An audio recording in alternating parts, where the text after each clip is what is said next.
Good morning. Our topic for today is personal relationships. What is personal relationship? Personal relationship refers to close connections between people formed by emotional bonds and interactions. These bonds often grow and are strengthened by mutual experiences.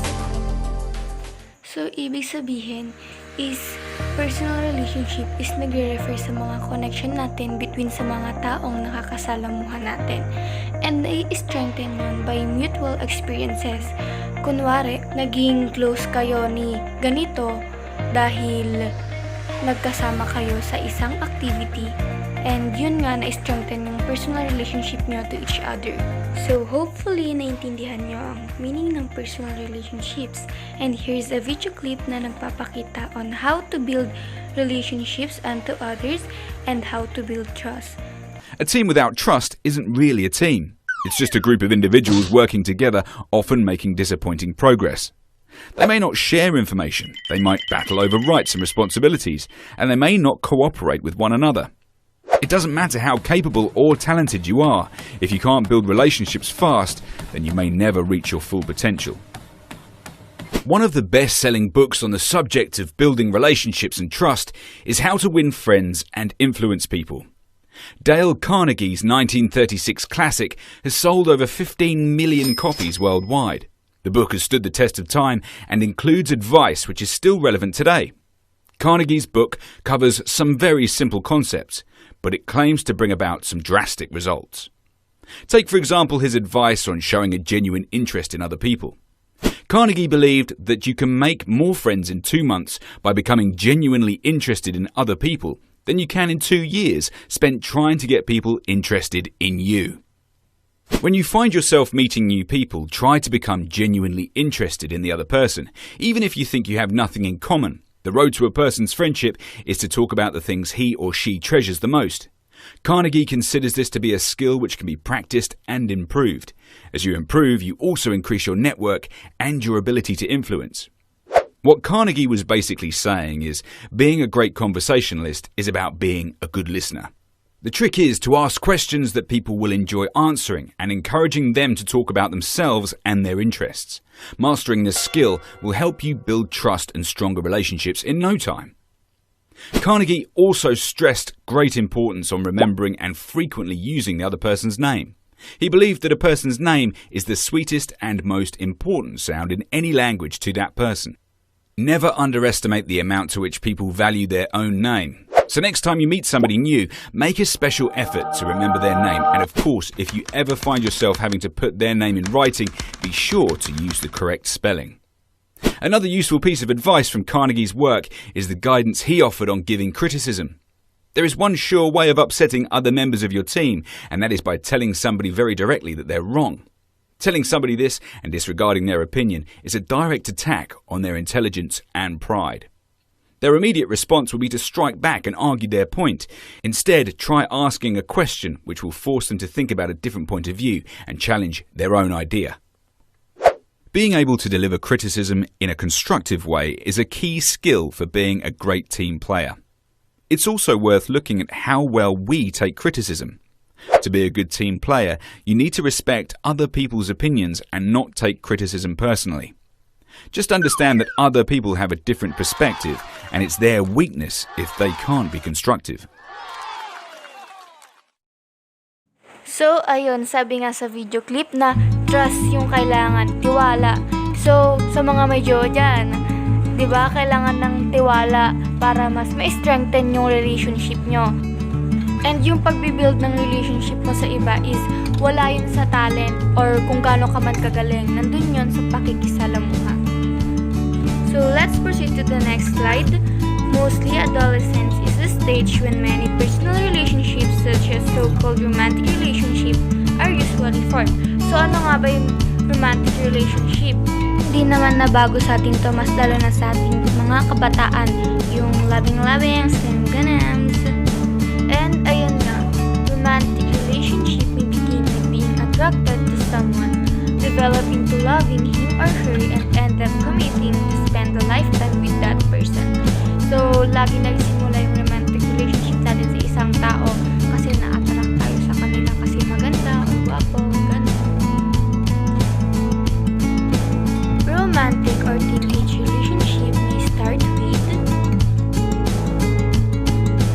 attraction. It can be considered as a precursor to love. Precursor means nagsimula. Ibig sabihin, sa attraction nagsimula lahat. And usually, adolescents are attracted to physical beauty or appearance. Kung guwapo or maganda, syempre na-attract ka sa kanya. Or individuals who display good grooming and hygiene. Yung mga mababango, ganens. Or with good personality. And syempre, na-attract din tayo sa ibang mababait, gano'n. Here are some forms of attraction. Crush is a form of attraction. It is a brief but intense infatuation for someone, especially someone unattainable or inappropriate. The usual basis of crush are the traits which the adolescent view as nice, ideal, or admirable. So, ito yung first na form ng attraction. Kung kundit ka sumusuna, gamin kahit na simpwet kas dyan. So, meron din tayong two types of crush, which is the identity crush and the romantic crush. Identity crush. This is formed when an adolescent finds someone he or she admires, wants to imitate or wishes to follow as his or her leader. Parang dito is, parang slight na paghanga lang siya. Kumbaga yung paghanga mo sa kanya is gusto mo siyang tularan, parang gano'n. Romantic crush. These are formed when you find someone as attractive and feels the desire to be with him or her in more than just a friendly way. Sabihin, dito na yung crush na parang gusto mo na siyang ligawan or gusto mong siya yung makasama mo habang buhay. See, to the next form of attraction. Hero worship. It is another form of attraction. It is similar to crush, though it differs in the sense that it is characterized by the absence of the personal contact with the one being admired. It is like celebrity crush in which the object of affection is love from afar. Kunwari na lang sa mga may idol dyan sa BTS or EXO, hero worship yung tawag doon. Hero worship can serve as an inspiration to strive success, helping individual to achieve their goals. However, the effects of the admirer can either be negative or positive, depending largely on the image of the one being worshipped or admired. So if the one being admired is a bad influence or BI, the admirer or hero worshipper may be adversely affected. Syempre, pag yung iniidolo niya, BI, syempre magiging BI na rin siya kasi nga idol niya, diba? Gusto niyang gayahin, parang ganon. So, let's proceed. Courtship can be considered under attraction stage. Courtship is a phase in a romantic relationship prior to engagement and marriage. It involves the getting to know each other, which could be a basis for the persons involved whether or not they will upgrade their relationship to a higher level. So dito, courtship is panliligaw. Sabi nga dito magaganap yung getting to know each other. And there are stages of courtship. First is dating. This is the process which offers the opportunity to an individual to know more about another person, especially a potential boyfriend or girlfriend, and have an enjoyable time with him or her. For example is yung magkagala kayo, kakain kayo sa restaurants, manonood ng movies. So the next stage is the selective stage. In this stage, a person starts selecting the individual who will be his or her steady. That is, who will he or she wants to have a romantic relationship. Dito na malalaman kung sino pinili niya, kung papayag ba siya ng maging jowa mo siya or hindi. And the going steady. This stage involves some sort of agreement such as exclusively dating each other and the intention to probably proceed to marriage in the future. So sa going steady stage, dun na nila pinaplano ng lovers yung future nila. The last stage, engagement period. This is the part where the couple is formally known as engaged. This encompasses a sort of contract or promise that on a set date, the engaged couple will marry each other. Hindi naman na bago sa ating salitang engagement dahil sa karamihan sa atin alam naman na ito. So, sociologically, courtship may end up in a marriage or formal breakup. Kasi nga sa selective stage, kung hindi pumayag yung babae, ibig sabihin, wala. Or pwede rin during ng relationship nyo is naghiwalay kayo, yun nga, nagkaroon ng formal breakup. So next is we have love. Love is a multi-phase and complex concept which could be experienced in every stage of human life. In childhood, adolescence, and adulthood, simula pa lang ng pagkabata tayo is nakakatanggap na tayo ng love mula sa parents natin. And ganun din sa adolescence natin and sa adulthood natin. Kasi minsan tayo din yung nagpro-provide ng love unto others, and we cannot live without love. So we also have triangular theory of love. The psychologist Robert Sternberg is one of the experts who theorized about love. Based on him, triangular theory of love has three components such as intimacy, or yung closeness, and passion, or strong and barely controllable emotion, or tinatawag sa Tagalog na silakbo ng damdamin, and commitment. Itong tatlong to ay bahagi ng love. Kung wala tong tatlong to, hindi mo matatawag tong love. And resulting from the combination of these components are 8 types of love. So we have 8 types of love. So we have the first, non-love. This kind of love refers to the most common relationships human make, such as informal interaction or acquaintance. So ibig sabihin dito, non-love is yung kakilala mo lang, kunwari sa school nyo, yung mga schoolmates mo, yung tinatawag doon is non-love. Hindi mo sila masyadong close pero kakilala mo. And next, liking or friendship, characterized by feeling closeness without passion and commitment. So, dali lang namang intindihin nito. Friendship means yung mga kaibigan mo, yung love between sa mga kaibigan mo. And next is infatuated love. There is experience with passionate excitement, but intimacy and decision commitment is missing. So dito sa infatuated love, ibig sabihin na infatuate ka sa isang tao. Kunwari parang na-admire ka or parang kumbaga naging crush mo siya pero walang commitment and walang intimacy or closeness na nangyari sa inyong dalawa. Next slide, empty love. There is no love or passion but only commitment. Example is fixed marriage. However, a couple may begin with empty love and develop into other forms of love. So, yun nga gaya ng sabi dito is fixed marriage yung example nito. So, itong fixed marriage is sa mga mayayaman din nagaganap and mostly sa China. The fifth one, companionate love. This can be considered as stronger than friendship because of the presence of intimacy. This kind of love is what we observe in long-standing marriages and in the love among family members. So ayun nga, itong companionate love is yung pagmamahal sa pamilya natin and yung pagmamahal ng dalawang mag-asawa. Fatuous love. There is passion which resulted to commitment. But since there was a rash decision to meet, there was no opportunity for intimacy. Fatuous means pointless. So bakit ba tinatawag na pointless to?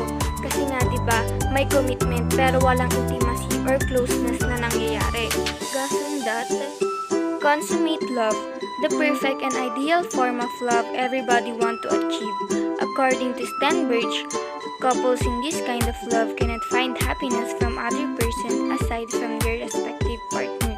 So, lahat naman 'di ba ng tao gusto yung ganitong love, yung loyal and faithful sa isa't isa.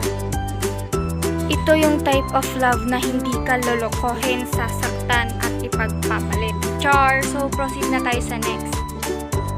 Commitment. So, what is commitment? It is a promise, pledge, or decision to stick by each other through the ups and downs of a relationship. So, I will explain the 3 dimensions of commitment in intimate relationships. Number 1, commitment as an attraction or the 1-2 aspect. The relationship may be a source of satisfaction and happiness. Ito yung nafe-feel mo na attraction na mga gusto mong gawin o to pa rin sa isang relasyon. Number 2, commitment as a moral obligation or the oath to aspect. The decision to stay in a relationship even if it is no longer satisfying. is because it's being an oath or a duty. Ito naman yung desisyon na manatili na lang sa relasyon kahit hindi na masaya dahil sumumpa ka na at tungkulin mo na yon. This is a preview file. So, bago ka mag-commit, isipin mo muna kung ikakasaya mo ba yan o hindi. Number 3. Commitment as a constraint or the have-to aspect. This is Many a people preview decide to file. stay in a relationship or marriage because getting out of it will cause risk and consequences. Considerations may include finance, children's welfare, and This is a reputation preview or file. career. Ito naman yung nananatili sa relasyon o kasal kasi kapag nakipaghiwalay o umalis siya, ay baka ito ay maging sanhi ng problema. Nandun na rin yung This is a masisira yung preview reputasyon niya at mga kapakanan ng mga bata. So, bago ka mag-commit, dapat alamin mo This is muna a magiging preview consequence mo kapag nagawa mo na yun bago mo pagsisihan sa huli dahil sobrang sakit para sa'yo kung malaman mong mali yung naging decision mo. Always remember This is a preview the file. reason why you make commitment with someone. To be with him, her, no matter how hard it is, and to prove that forever do exist. Kung ano ang commitment mo, panindigan mo. Let your yes be yes, let your no be no. Love isn't just a feeling, it's a responsibility.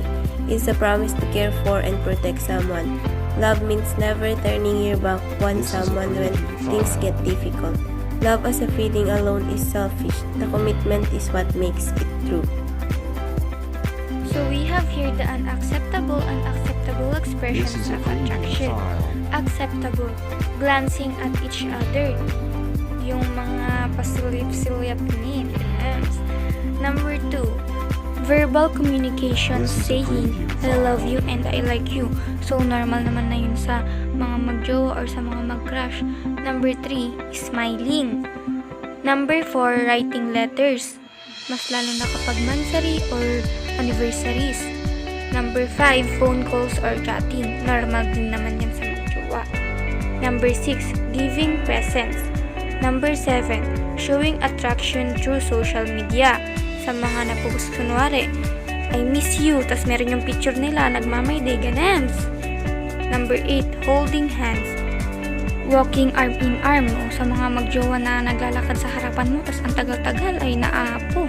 Joke. Pero acceptable expression naman yun ng attraction.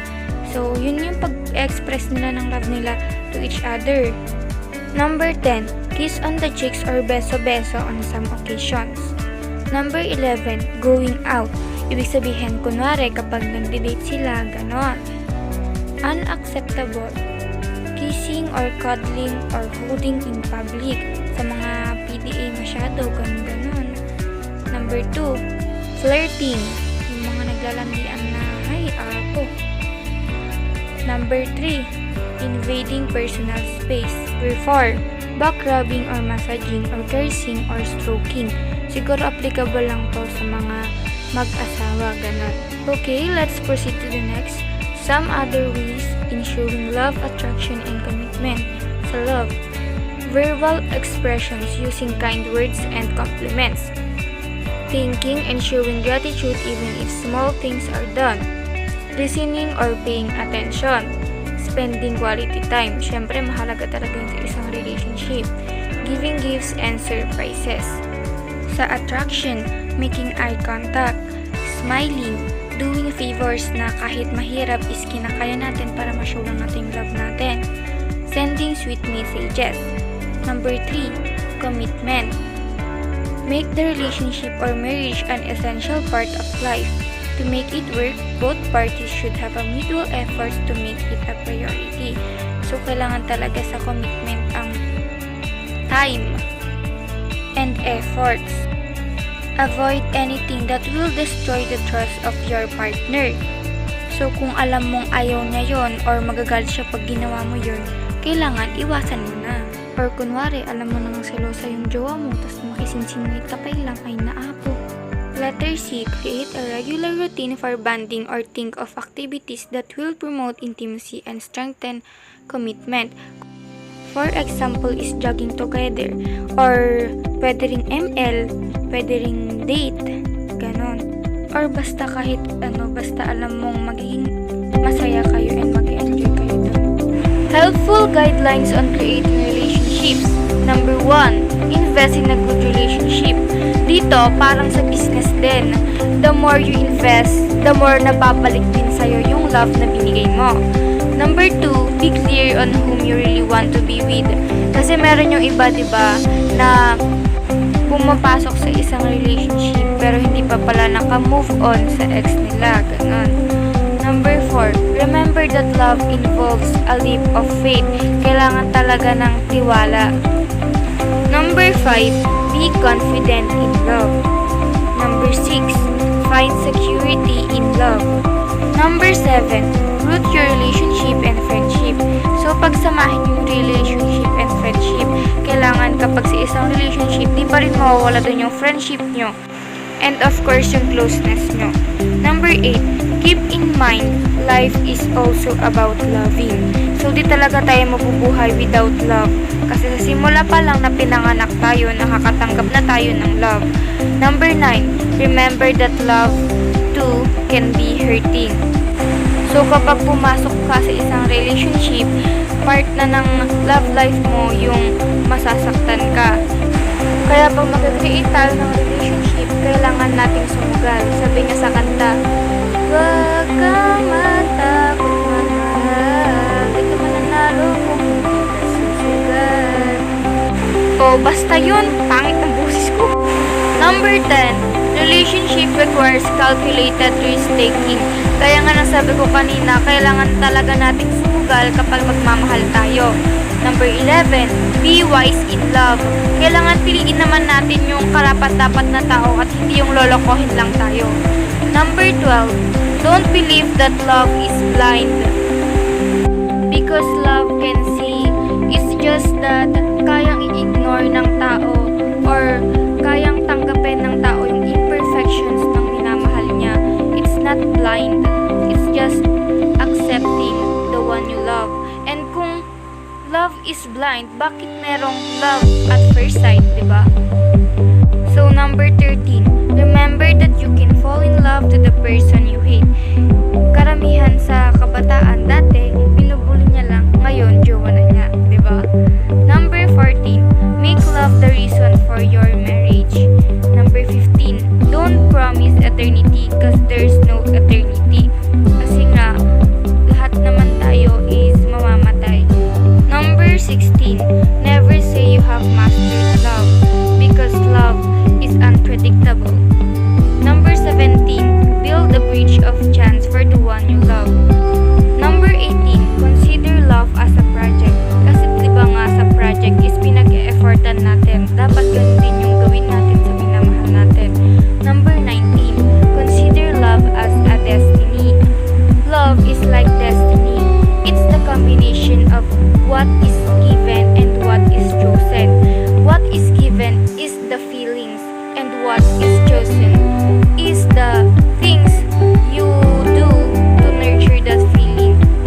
And lastly, consider love as the completion of the love. Helpful guidelines for a healthy relationship. Diba kanina, helpful guidelines for creating a relationship. Ngayon naman is during naman ito ng relationship.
Number 9, explicitly express that you're satisfyingly committed. So, kailangan talaga i-express natin yung pagmamahal natin by making efforts sa mahal natin. Number 10, be clear on your status kasi mahirap pumasa best. Yung akala mo maging kayo, yung pala hindi. Magpapremisyon ka tapos mapapaasa ka. Number 11, avoid intoxicating materials. Yung mga lasinggero dyan. Kasi ayaw na mga babae yung mga naglalasing best. Kaya itigin nyo na yan, ligwak ka nervous. Number 12, don't send wrong or ambiguous messages. Kasi nga, dyan is magkaka-create ng misunderstanding. Number 13, keep him or her posted. Number 14, avoid accusations. So, yung kadalasan dito is yung mga babae. Yung mga palaging nagdududa. Na babae kaya? Kasjay. Pero minsan naman kasi sa mga lalaki, tama yung duda ng mga babae. Kaya hindi na a-avoid yung accusations.